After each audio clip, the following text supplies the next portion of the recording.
আসসালামু আলাইকুম। Hello everyone, কেমন আছেন সবাই? আলহামদুলিল্লাহ, আমিও ভালো আছি।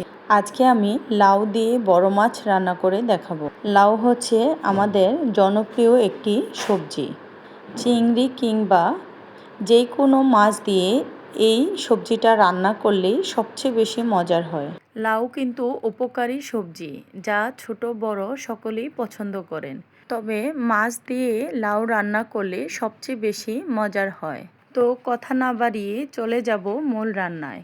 এখানে আমি একটি লাউ কেটে নিয়েছি। আপনারা আপনাদের সাইজ মতো কেটে নেবেন। আমি এখানে 5 পিস মাছ নিয়েছি। এখন দিয়ে দিব লবণ, তারপর দিব মরিচ গুঁড়া, তারপর দিব হলুদ গুঁড়া। এখন আমি এগুলো ভালোভাবে হাতে মেখে নেব।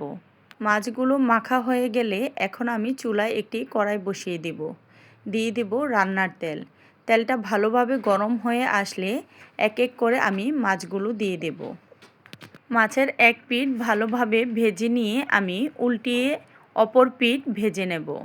দেখুন কত সহজে মাছগুলো উল্টিয়ে দিয়েছি, কড়াইতে লেগে যায়নি।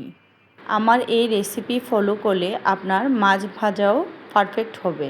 এই তো মাছগুলো ভাজা হয়ে গেছে। এখন আমি একটি পাত্রে তুলে নেব। ওই একই তেলে দিয়ে দেব পেঁয়াজ কুচি। পেঁয়াজ কুচি দেওয়ার পর এখন আমি দিয়ে দেব কয়েকটা কাঁচামরিচ। পেঁয়াজ কাঁচামরিচ একটু ভালোভাবে নেড়ে চেড়ে ভেজে নেব। আপনারা চাইলে মাছের পরিবর্তে মাছের মাথা দিয়েও লাউ রান্না করে খেতে পারেন। পেঁয়াজ কাঁচামরিচ একটু ভেজে নেওয়ার পর এখানে আমি দিয়ে দিব একটু রসুন বাটা, একটু পেঁয়াজ বাটা। পেঁয়াজ রসুন বাটা দেওয়ার পর আবার একটু ভালোভাবে নেড়ে চেড়ে এখন আমি দিয়ে দেব সামান্য পরিমাণ লবণ। লবণ দেওয়ার পর এখন আমি দিয়ে দেব 1 চামচ পরিমাণ লাল মরিচের গুঁড়া, সামান্য পরিমাণ হলুদ গুঁড়া।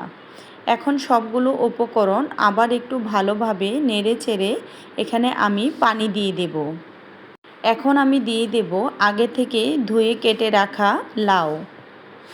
এখন আমি সবগুলো ভালোভাবে নেড়ে চেড়ে কষিয়ে নেব। এভাবে লাউ রান্না করলে সবচেয়ে বেশি মজার হয়।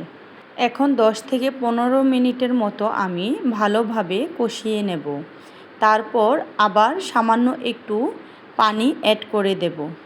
এই পর্যায়ে এসে আমি আরেকটা পাত্রে দিয়ে দেব। পানি দেওয়ার পর আবার একটু ভালোভাবে নেড়ে চেড়ে এখন আমি একটা বলক নিয়ে আসব। এখন মাছের পিসগুলো দিয়ে দেব। এই পর্যায়ে চুলা মিডিয়াম থেকে বাড়িয়ে হাই হিটে করে দেব। এই পর্যায়ে এসে আমি 10 মিনিটের মতো রান্না করব এবং লবণটা চেক করে নেব। সব কিছু সেদ্ধ হয়ে গেছে। এখন আমি দিয়ে দেব ধনিয়া পাতা কুচি। ভীষণ মজা লাউ দিয়ে মাছ রান্না কমপ্লিট। আল্লাহ হাফেজ।